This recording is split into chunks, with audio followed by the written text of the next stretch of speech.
Նրան տապանում հյուրընկալել եմ անվտանգային քաղաքականության հետազոտական կենտրոնի փորձագետ, քաղաքագետ Ռոբերտ Ղևոնդյանին, պարոն Ղևոնդյան, շնորհակալ եմ հրավերն ընդունելու համար։ Լավրովի այցին արդեն այսօր հաջորդում է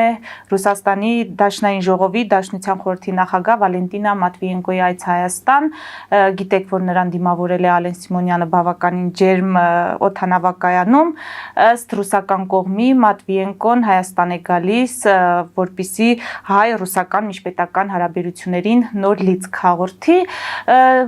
Ալեն Սիմոնյանը օրեր առաջ ասում էր, որ այդ երկիրը բավականին մեծ ֆինանսական միջոցներ է ծախսում մեր երկրի դեմ հիբրիդային պատերազմ տանելու համար, եւ այսօր մենք փաստորեն ընդունում ենք մեկ այլ պաշտոնյայի։ Ձեր կարծիքով ինչ-որ բան է փոխվել հայկական կողմի դիրքորոշման մեջ։ Ոչ, չեմ կարծում, որ այդ բան փոխվել է։ Իրականում Հայաստանը եւ Ռուսաստանը միշտ էլ որոշակի հարաբերություններ ունեցել են, առավել եւս Հայաստանի կողմից Ռուսաստանից ներկա կախվածության պայմաններում հնարավոր չէ պատկերացնել, որ Հայաստանը ամբողջապես կտրելու է հարաբերությունները Ռուսաստանի հետ։ Ես կարծում եմ եւ Լավրովի այցը եւ Մատվիենկոյի այցը համաձայնեցված է եղել դեռևս մայիսի 9-ին, երբ Փաշինյանը Մոսկվայում էր, եւ նաեւ կարծում եմ, որ այն օրակարգը, որով եկել էր Լավրովը եւ որի որոշակի դրսեւորումները մենք տեսանք մամուլի ասուլիսի ժամանակ, փորձելու է զարգացնել Մատվիենկոն։ Տեսեք Լավրովը ինչ էր ասում։ Առաջինը ասում էր, որ պետք չէ Ֆրանսիայից զենք գնել, փաստացի նա մեղադրում էր Հայաստանին, որ ինչ-որ թշնամական պետությունից փորձում է Հայաստանը զենք գնել։ Հաջորդը հյուպատոսության մասին էր նա խոսում, հետո մենք տեսանք Զախարովայի հայտարարությունը, որ պետք է հայերին հարցնել, թե ինչի հյուպատոսությունը մինչև հիմա բացված չէ։ Հավանաբար Մատվիենկոն այս եւ նմանատիպ մի քանի այլ հարցերով է Հայաստան ժամանել։ Ինչ վերաբերում է նրան, որ Ալեն Սիմոնյանը բավականին ջերմ է դիմավորել, իմ ունեցած տեղեկություններով նա խոստացել էր Մատվիենկոին անձամբ, որ դիմավորելու է մեկ այլ առիթով եւ նա իր խոստումը կատարեց։ Ես դա չէի կապի Հայաստանի կողմից արտաքին քաղաքականությունում ինչ-որ փոփոխությունների կամ մոտեցումներում, գաղափարներում ինչ-որ փոփոխությունների հետ։ Շատ ավելի կարեւոր է, թե Մատվիենկոն ինչով կհեռանա Հայաստանից, քան այն, թե ինչպես նրան դիմավորեցին կամ նույնիսկ քան այն, թե նա ինչով է եկել, որովհետև ի վերջո գիտենք, թե ինչով են գալիս ռուս պաշտոնյաները Հայաստան, գիտենք, թե որն է նրանց մտավախությունը, հիմնական միտքն այն է, որ նրանք գալիս են Հայաստան հնարավորինս թույլ չտալու, որպեսզի իրենց ազդեցությունը Հայաստանում նվազի եւ թույլ չտալու, որ այլ կենտրոնների ազդեցությունը Հայաստանում աճի։ Բայց կարող ենք արձանագրել, որ չի հաջողվում ամեն դեպքում նրանք այստեղից, այսպես ասած, մերժված են հեռանում։ Փաստացի, եթե մենք ուշադրություն դարձնենք փաստերին, Լավրովը մերժված հեռացավ, որովհետեւ նրանից անմիջապես հետո Հայաստան ժամանեց Ֆրանսիայի արտաքին գործերի նախարարը, պատվո հյուպատոսություն բացվեց Գորիսում Ֆրանսիայի, մենք գիտենք, որ Հայաստանը գոնե չի հայտարարել Ֆրանսիայի հետ ռազմական համագործակցությունը դադարեցնելու մասին, Ռուսաստանի հյուպատոսությունը կապանում դեռևս չի բացվում եւ չգիտեմ դրա վերաբերյալ նորություններ կան թե չկան, ըստ ամենայնի չկան, այսինքն գոնե այն ինչի մասին մենք գիտենք ցույց է տալիս, որ Լավրովը հեռացել է մերժված։ Տեսնենք թե ինչպես կհեռանա Մատվիենկոն, հետո արդեն կգնահատենք։ Պարոն Ղևոնդյան, բայց ամեն դեպքում ռետորաբանությունը մնում է խնդրահարույց։ Եթե հարաբերությունները չենք վերաֆորմատավորում, չենք խզում եւ այդ պայմաններում նորմալ է, որպեսզի շփումներ տեղ ունենան, ապա ինչ կարիք կա այդպիսի ռետորաբանություն կիրառելու, այն էլ այդպիսի մակարդակով։ Կարծում եմ այստեղ Հայաստանի իշխանությունների հաշվետվողականության խնդիրը կա, եթե նույնիսկ դրա մասին չասվի, դա նշանակում է, որ Հայաստանի իշխանությունները ինչ-որ կուլիսային գործընթացներ են իրականացնում, որովհետև այն, որ Ռուսաստանը Հայաստանի նկատմամբ հիբրիդային գործողություններ իրականացնում, դա ակնհայտ է։ Ոչ միայն Ադրբեջանի միջոցով, թեև դա էլ կա, եկեք հիշենք, որ Ռուսաստանի պաշտպանության նախարարության Սյունիքի շուրջ լարվածություն լինելու հայտարարությունից անմիջապես հետո երկու անգամ, 2 օր իրար հետևից Ադրբեջանը թիրախային կրակոցներ արձակեց։ Բայց նաև Ռուսաստանը Հայաստանի ներսում է հիբրիդային գործողություններ իրականացնում, սկսած 5-րդ Շարասյան իր գաղափարապես եւ ֆինանսապես իր հետ կապված հատվածի գործողություններից մինչև ռուսական կապիտալի օգտագործումը Հայաստանի ներսում որոշակի գործընթացների համար։ Եվ եթե Հայաստանի իշխանությունը դրա մասին չբարձրաձայնի, ապա ով պետք է դա ասի։ Ինչ դիտարկումներ կանեք Էրդողան-Փաշինյան հեռախոսազրույցի հետ կապված, մենք գիտենք, որ հայկական կողմի նախաձեռնությամբ է տեղի ունեցել եւ ըստ թուրքական կողմի հեռախոսազրույցի ընթացքում ընդգծվել է տարածաշրջանում համապարփակ կարգավորման եւ Ադրբեջանի ու Հայաստանի միջև խաղաղ բանակցությունների կարեւորությունը եւ նախագահ Էրդողանն էլ իր գոհունակությունն է հայտնել Թուրքիա-Հայաստան շփումների մասով եւ այս համատեքստում նաեւ հիշեցնեմ Էրդողանի մեկ այլ հայտարարություն ավելի վաղ արված, որ ակնկալում են Իրանի աջակցությունը այսպես կոչված Զանգեզուրի միջանցքի բացման հետ կապված դուք ինչ կարող եք ասել։ Չեմ կապի այդ երկու իրավիճակները իրար հետ եւ պետք է ձեզ փորձեմ ուղղել Էրդողանը ոչ թե Զանգեզուրի միջանցք էր այդտեղ արտահայտել, այլ անցում բառներ օգտագործել, հավանաբար դա նոր տերմին է, մինչ այժմ անցում որպես այդպեսին չեն բնութագրել Սյունիքով հնարավոր անցնող ճանապարհը Ադրբեջանից դեպի Նախիջևան եւ ես կարծում եմ սա որոշակիորեն ռևերանս է դեպի հայկական կողմի տեսակետ, որովհետեւ միջանցք բառը Հայաստանում անցալվում է ոչ իրավաչափ եւ ոչ համաչափ այն գործընթացներին եւ այն պատրաստակամությանը, որը ունի Հայաստանի Հանրապետությունը։ Ինչ վերաբերում է բուն հեռախոսազրույցին, ապա ես շատ կարեւորում եմ, որ այստեղ համապարփակ լուծման մասին է խոսել Էրդողանը, սա նշանակում է մեկ բան, որ երբ մենք կարծում ենք, թե գուցե Ադրբեջանը ստորագրի խաղաղության համաձայնագիր, գուցե այլ ուղղություններով առաջընթաց լինի, բայց միաժամանակ Ադրբեջանը փորձի ազդեցություն գործել Թուրքիայի վրա եւ Հայաստան-Թուրքիա սահմանը փակ մնա, հենց այս համապարփակ լուծման տրամաբանությունը նրա մասին է, որ Էրդողանը կարծում է, թե լուծումները կբերեն նաեւ Հայաստան-Թուրքիա հարաբերությունների բարելավման եւ սահմանը այնուամենայնիվ կբացվի, իսկ սահմանի բացումը այս Հայաստանին պետք է շատ ավելի շատ, քան պետք է Թուրքիային եւ սա կարծում եմ Հայաստանի կողմից, Հայաստանի դիտանկյունից Թուրքիայում մոտեցումների ընդունելիության մասին է խոսում, այսինքն Թուրքիան Հայաստան-Ադրբեջան գործընթացում այնպիսի մոտեցումներ ունի, որոնք Հայաստանի համար ընդունելի են։ Այլ կլիներ, եթե օրինակ Էրդողանը համաձայն լիներ կամ նպաստեր Հայաստան-Ադրբեջան համաձայնություններին, բայց նրանք չկապեր տարածաշրջանում համապարփակ լուծումների հետ, այդ դեպքում մենք կարծեինք, թե Թուրքիան այլ բան է պահանջելու Հայաստանից, օրինակ սահմանը բացելու համար, բայց այսպիսով ստացվում է, որ Թուրքիան սահմանի բացման հարցը փաստացի դիտարկում է ընդհանուր լուծման տրամաբանության մեջ։ Այսինքն այստեղ մեզանից որևէ գին չի պահանջվում Թուրքիա նման ակնկալիք չունի։ Ոչ թե որևէ գին չի պահանջվում, այլ հավելյալ գին չի պահանջվում։ Այսինքն տեսեք Էրդողանը խոսում է այն մասին, որ եթե լինի լուծում, այդ լուծումը կծածկի ամբողջ տարածաշրջանը։ Փաստացի ստացվում է, որ եթե Հայաստանը եւ Ադրբեջանը կարողանան համաձայնության գալ, դա կվերաբերի նաեւ Հայաստան-Թուրքիա հարաբերություններին։ Եվ այս դեպքում կարելի է ենթադրել, իհարկե 100%-անոց չէ, այդ համոզմունք չէ, բայց ենթադրություն է բավական մեծ հավանականությամբ, որ Հայաստան-Ադրբեջան գործընթացում առաջընթացը կնպաստի Հայաստան-Թուրքիա գործընթացում եւս առաջընթաց ունենալու։ Բայց ցանկալի կլիներ, որ հակառակը չէ լիներ, պարոն Ղևոնդյան, ամեն դեպքում։ Իհարկե ցանկալի կլիներ, որովհետեւ Հայաստան-Թուրքիա հարաբերությունների բարելավումը ուղիղ կերպով կազդեր Հայաստան-Ադրբեջան գործընթացի վրա եւ Ադրբեջանը ավելի շահագրգռված կլիներ, որպեսզի ավելի արագացնի գործընթացները։ Եթե այդ տարբերակը չի, սա նշանակում է, որ ամեն դեպքում Ալիևի ազդեցությունն է ավելի մեծ Էրդողանի վրա։ Ես կարծում եմ բոլորի համար պարզ է, որ Ալիևի ազդեցությունը ավելի մեծ է Էրդողանի վրա եւ ակնհայտ է, որ Ալիևն է գլխավոր պատճառը նրա, որ Հայաստան-Թուրքիա հարաբերություններում առաջընթաց չկա։ Ավելին ասեմ, Ալիևն է գլխավոր պատճառը այն բանի, որ Հայաստանը եւ Թուրքիան նախապես ձեռք բերված համաձայնությունը երրորդ երկրների քաղաքացիների եւ դիվանագիտական անձնագրի ունեցողների համար սահմանը բացելու իրականություն չեն դարձրել մինչև այսօր։ Եվ ինչ է արել դրա համար Ալիևը, հստակ մեկ բանի մասին մենք գիտենք, Սոկար ընկերությունը 8 միլիարդ ամերիկյան դոլարի ներդրում է խոստացել Թուրքիայում եւ սա ակնհայտորեն ազդել է Էրդողանի որոշման վրա։ Եվ մյուս կողմից ես տեսնում եմ Էրդողանի եւ Թուրքիայի իշխանությունների կողմից որոշակի պատրաստակամություն գործընթացը առաջ տանելու եւ Հայաստան-Թուրքիա սահմանի բացման հարցում նորություններ կարելի է ակնկալել, հաշվի առնելով այն, որ 10 օրով Մարգարայի սահմանակետը բացվեց մարտ ամսին, եթե չեմ սխալվում, հումանիտար բեռների համար Սիրիա ուղևորվող իհարկե Ադրբեջանից մի մեծ այդպես հիստերիկ արձագանք մենք տեսանք, ընդհուպ Էրդողանի մեղադրում էին թուրքական աշխարհին դավաճանելու մեջ եւ այլն, բայց մյուս կողմից եթե Հայաստան-Ադրբեջան հարաբերությունները սկսեն դինամիկ զարգանալ, ես նկատի ունեմ ստորագրվի համաձայնությունը, սկսվի վերջապես ֆիզիկապես դելիմիտացման դեմարկացման գործընթացը իրականություն դառնալ եւ ենթակառուցվածքների հարցում Հայաստանը եւ Ադրբեջանը սկսեն հասկանալ մեկը մյուսին, օրինակ Ադրբեջանը պատասխանի դեռևս նոյեմբերին ուղարկված առաջարկներին Հայաստանի կողմից, ապա Թուրքիան կարող է այդ պատրվակը օգտագործել իր կողմից եւս Հայաստանի հետ սահմանը բացելու համար եւ հենց այդ համապարփակ բառը խոսում է այն մասին, որ Թուրքիան ցանկություն ունի օգտագործել այդ պատրվակը, այսինքն եթե տեղի ունենա Ադրբեջանի հետ այդ առաջընթացը, ապա Թուրքիայի կողմից մենք կտեսնենք նաև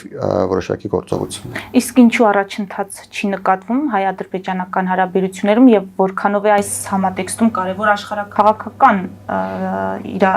իրավիճակը։ Շատ կարևոր է, ես կարծում եմ աշխարհաքաղաքական իրավիճակը հենց այն գործոնն է, որի պատճառով էլ Հայաստան-Ադրբեջան հարաբերություններում առաջընթաց չկա։ Իհարկե, այնպես չէ, որ աշխարհաքաղաքական իրավիճակն է խանգարում դրան, բայց գոնե չի նպաստում, որպեսզի այդ առաջընթացը լինի։ Նախ Ադրբեջանում հույս ունեն, որ գուցե աշխարհաքաղաքական իրավիճակը այնպես փոխվի, որ իրենք կարողանան ստանալ ավելին, քանի որ դեռևս քաոսային իրավիճակ է, քանի որ դեռևս գործընթացը իր շարժման մեջ է, մենք ունենք հաստատված աշխարհաքաղաքական իրավիճակ, միջազգային հարաբերություններում ճգնաժամ կա, Բաքվում կարծում են, որ այն ինչ այս պահին կարող են ստանալ, դա արդեն ամրագրված է, որևէ բան դրան չի սպառնում, ինչ ուզում է փոխվի։ Իսկ ավելին ստանալ հնարավոր է, եթե աշխարհաքաղաքական իրավիճակը լինի նպաստավոր։ Այսինքն մի կողմից նրանք սա արդեն իրենց համար ապահովագրել են, մյուս կողմից սպասում են տեսնել էլ ինչ կարելի կլինի ստանալ, եւ այդ էլ ինչ կարելի կլինի ստանալը չի նշանակում միայն Հայաստանից, կարող է նրանք փորձեն ինչ-որ բան ստանալ Միացյալ Նահանգներից, Եվրոպայից, Ռուսաստանից կարող է ինչ-որ բան ստանալ, Չինաստանից կարող է ինչ-որ բան ստանալ, եւ այդ ինչ-որ մի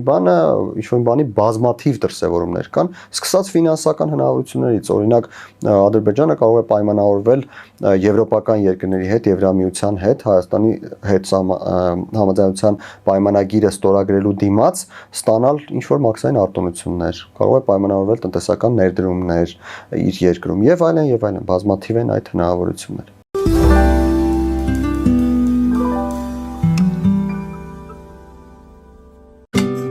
Ինչ է պետք տունը, առանձնատունը կամ ամառանոցը հաճելի, հարմարավետ դարձնելու համար։ Ճիշտ ընտրած կահույք, օրիգինալ դեկորներ, հյուրերին ընդունելուց գեղեցիկ սպասք, գուցե նոր սփռոց։ 60-ից ավելի ճանաչված եվրոպական բրենդների ինքնատիպ, չկրկնվող եւ մատչելի ընտրանին Fortuna Home and Country House խանութ սրահում։ Նորավոճ սպասք եւ կահույք հորեկա բնագավառի համար, տեքստիլ, տնտեսական ապրանքներ, ամեն ինչ գեղեցիկ կյանքի համար։ Ընտրեք այն, ինչ վաղուց փնտրում էիք Fortuna Home and Country House-ում, ձեզ համար եւ որպես նվեր ձեր մտերիմների համար։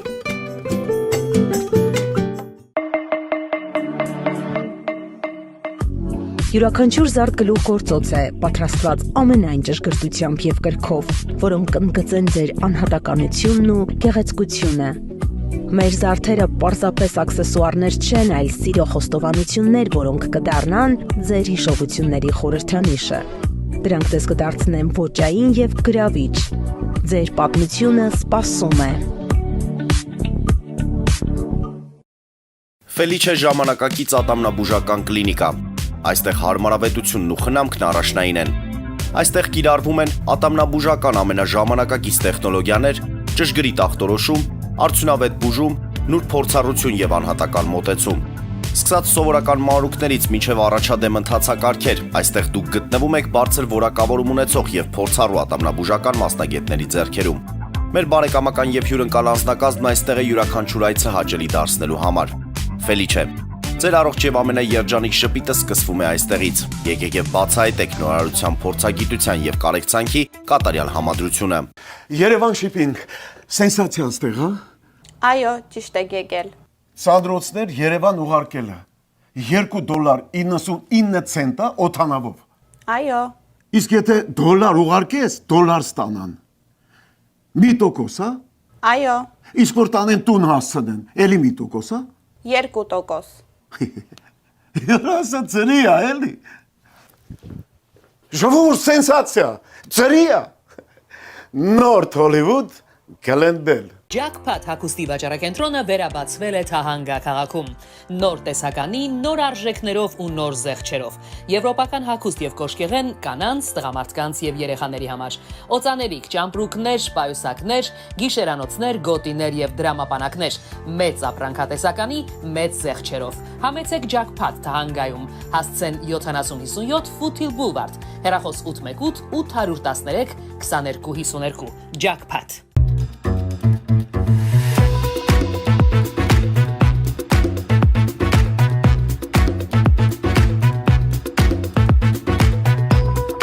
Արարատ ռեստորան, ընտանեկան եւ ընկերական ժամանցի լավագույն հասցե, սիրված արտիստներ, հյուրընկալ մթնոլորտ, հարուստ ճաշացան, անմահական խորտիկներ, Արարատ ռեստորան, հասցեն անփոփոխ, սիրով սպասում ենք ձեզ։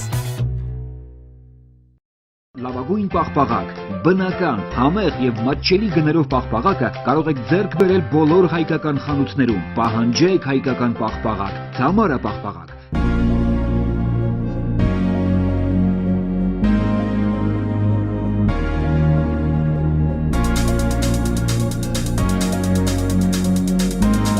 Տպագրեք ձեր գիրքը Նոյան տապան տպագրատանը, ինչպես նաև թերթեր, ամսագրեր, բուկլետներ եւ այլն։ Հասցեն քաղաք Երևան, Իսահակյան 28 առաջին հարկ։ Հեռախոս Հայաստանից +374 55 50 90 52, ԱՄՆ-ից 818 967 567։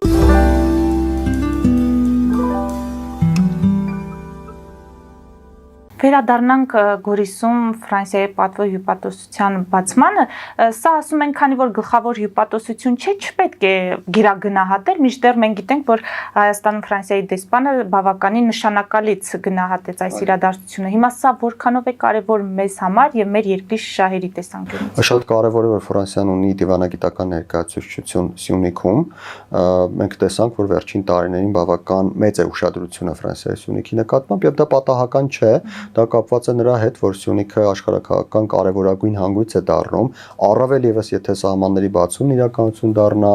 առավել եւս եթե խաղաղության խաչմերուկ ծրագիր իրականություն դառնա, եթե Ադրբեջան-Նախիջևան անցումը, եթե Էրդողանի բառերով խոսենք, իրականություն դառնա, ապա Սյունիքը դառնում է մի կետ, որտեղ խաչվելու են բավական մեծ աշխարհակահաղական տարանցիկ ճանապարհներ եւ դրա այդ ճանապարհները չեն վերաբերում միայն բեռների տեղափոխմանը կամ մարդկանց տեղափոխմանը, դրանք վերաբերում են էներգակիրներին, վերաբերում են ինտերնետ մալուխներին եւ այլն, այսինքն բավական մեծ հաբ կարող է դառնալ Սյունիքը եւ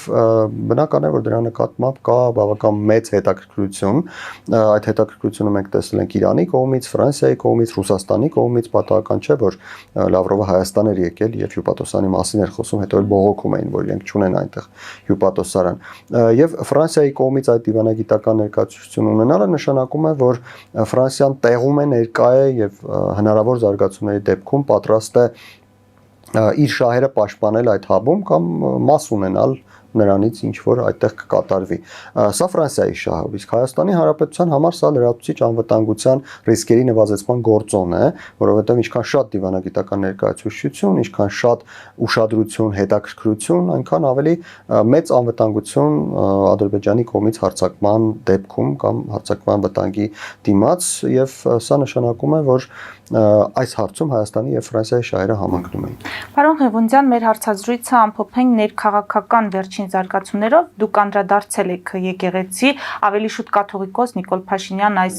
ծավալվող բանավեճին եւ նշել եք, որ կողմերը ընդհանուր առմամբ կարիք ունեն սթափվելու, որովհետեւ հայոց պետականությունը բարձրագույն արժեք է, որի հիմքերը խարխլել չի կարելի ոչ քաղաքական, ոչ էլ հոգեվոր իշխանություն ունենալու կամ պահելու նպատակով։ Հիմա դուք փորձագետ այսքանը նկատել եք, ընդգծել եք։ Ինչու կողմերը այս ամենը չեն հասկանում։ Մեծ հավանականություն կա, ես իմ տեսակետը կարող եմ ասել, որ կողմերը ունեն այլ նպատակներ, այլ մոտեցումներ, առաջին հերթին եկեղեցու վերնախավը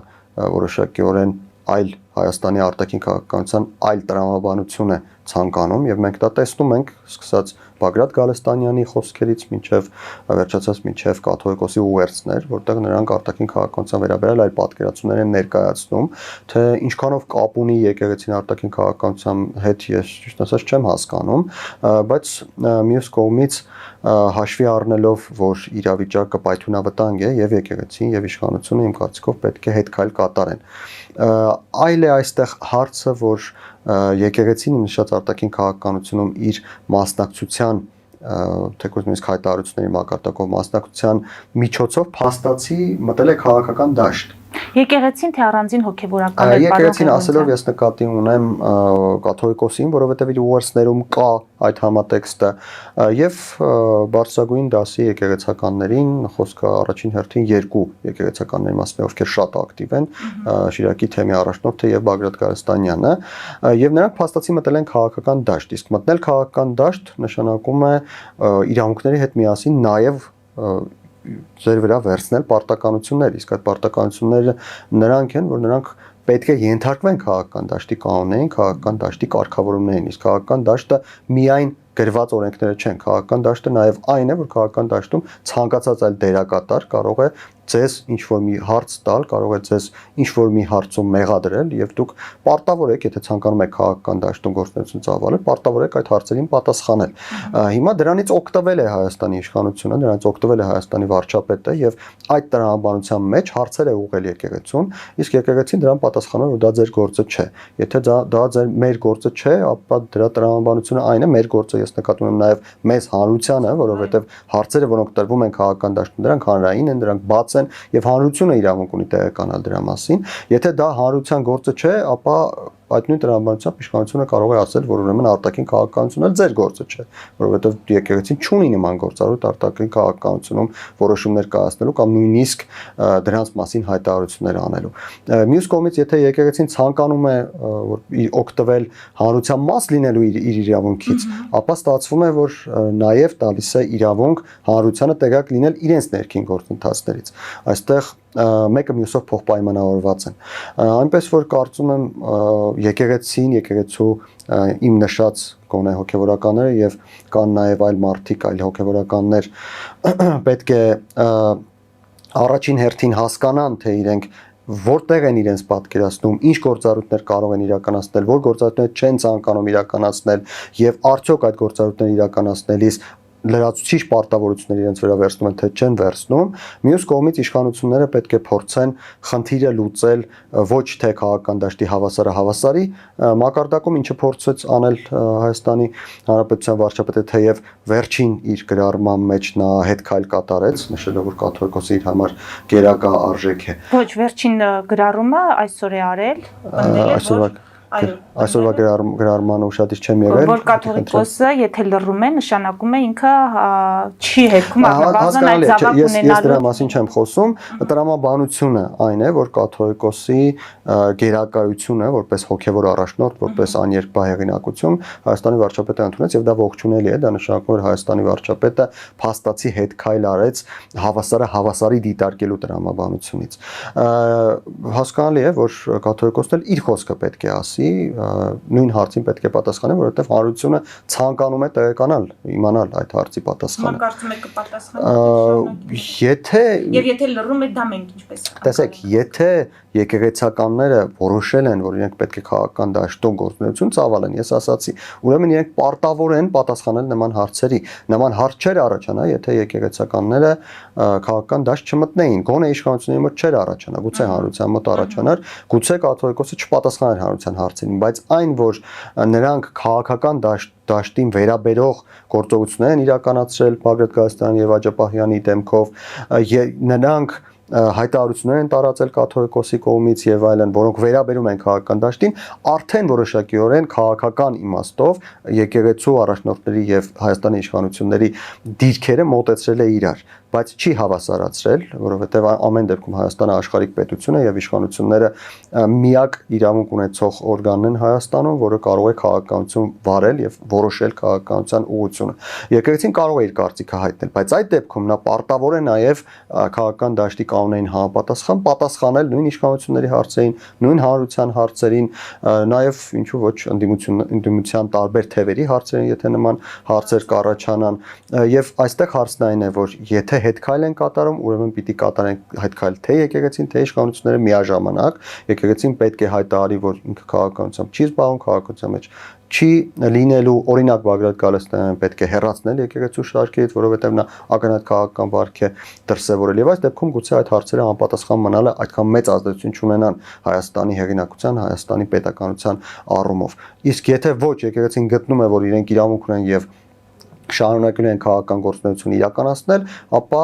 նույն կերպ իշխանությունների այս վարչապետի այս հետքայլը, որի մասին ես ասացի, կարող են մի օր այլևս չլինել եւ կարող է իշխանությունը հավասար դիտարկել քաղաքական դաշտում եկեղեցուն եւ այս դեպքում եկեղեցին ավելի կոշտ լինի եւ այս դեպքում եկեղեցին ստիպված է լինելու արդեն պատասխանել այս հարցերին կամ հանրության մոտ գործնել իր հեղինակությունը։ Նորից ես անպայման սա շեշտադրեմ,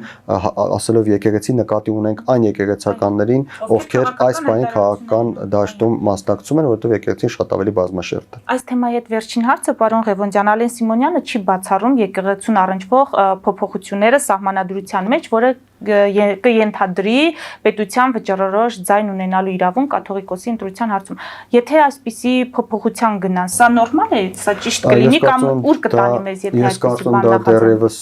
4-րդ դարում պետք է իրականացված լիներ, որովհետև Հայաստանի Հանրապետությունը, Հայաստանի պետականությունը շատ ավելի կարևոր է, քան ցանկացած դավանանք, եւ իմ կարծիքով ցանկացած հայ, ով Երջմիածնի հետևորդ չէ,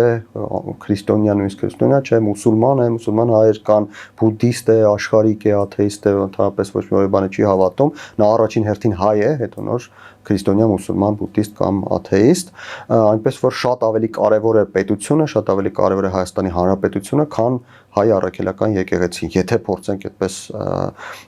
դասակարգել մեկը մյուսի նկատմամբ։ Իհարկե շատ լավ կլիներ, որպեսզի այս դասակարգման անհրաժեշտությունը չառաջանար, բայց ցավոք սրտի մենք ապրում ենք իրական աշխարհում, որտեղ գոյություն ունեն տարբեր դավանանքներ եւ գոյություն ունեն մարդիկ, ովքեր ծագումով հայ են եւ իրենց հայ համարում են, բայց դավանանքով Էջմիածնի հետևորդ չեն։ Իհարկե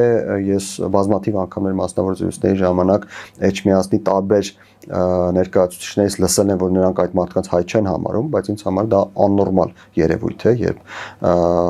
հայ լինելով, անկախ նրանից դու եկեղեցական ես, հոգևորական ես, թե ինչ ես, մյուս հային հայ չես համարում, որովհետև նա քրիստոնյա չէ, մուսուլման է կամ բուդդիստ է։ Լավ կլիներ, որպեսզի Հայաստանի առաքելական եկեղեցու ընտրություններում պետությունը մասնակցություն ունենար, որովհետև Հայաստանի Հանրապետությունը, ինչպես ասացի, գերակա արժեքն է, Հայաստանի պետականությունը ամենակարևորն է, եւ եթե պետությունը օրենքով, կանոններով մասնակցություն ունենա, օրինակ ձայնի իրավունք ունենա կաթողիկոսի ընտրության ժամանակ, դա ուղղակի կմիավորի Հայաստանի առաքելական եկեղեցին եւ Հայաստանի Հանրապետությունը, պետականությունը կմիավորի եւ ոչ թե կբաժանի եւ ոչ թե խնդիրներ կառաջացնի։ Իսկ այդ միավորումը անհրաժեշտ է մեր պետականությունը պահպանելու, հավերժացնելու եւ թույլ չտալու, օրինակ, միջին դարերում ձևավորված այն իրավիճակը, երբ եկեղեցին դարձել էր ավատատիրական ինչ-որ մի կառույց եւ մյուս ավատատիրական կառույցների հետ միասին, նախարարական տների հետ միասին շատ դեպքերում պայքարում էր կենտրոնական իշխանության դեմ։ Սա մենք պատմությունից գիտենք, որ եղել են դեպքեր, երբ բերել է պետականության փլուզման ուղղակի, օրինակ Արշակ II-ի ժամանակաշրջանում նման երևույթներ տեղի են ունեցել։ Եվ պետք է նշել, որ հետո նաև Պապի ժամանակաշրջանում պետք է նշել, որ սահմանադրությունում փոփոխությունները եթե վերաբերվեն սրան, օրինակ պետության կողմից մասնակցությանը, ես իհարկե կողմ կլինեմ, բայց մյուս կողմից եկեք այսպես վերապահումով մոտենանք, որովհետև ի վերջո սահմանադրությունը միայն դա չէ փոխվելու, շատ փոփոխություններ են լինելու եւ Հայաստանի Հանրապետության ժողովրդի մեծամասնությունը միայն կարող է կարծիք հայտնել, դա լինի թե չլինի։ Շնորհակալ եմ։ Մեզ դիտողներին հիշեցնեմ, որ զրուցում էի անվտանգային քաղաքականության հետազոտական կենտրոնի փորձագետ քաղաքագետ Ռոբերտ Ղևոնդյանի հետ։ Մեր ուղիղ եթերները կարող եք դիտել Patreon-ում, նաև այդ հարթակում աջակցել մեզ էկրանին երևացող QR կոդով։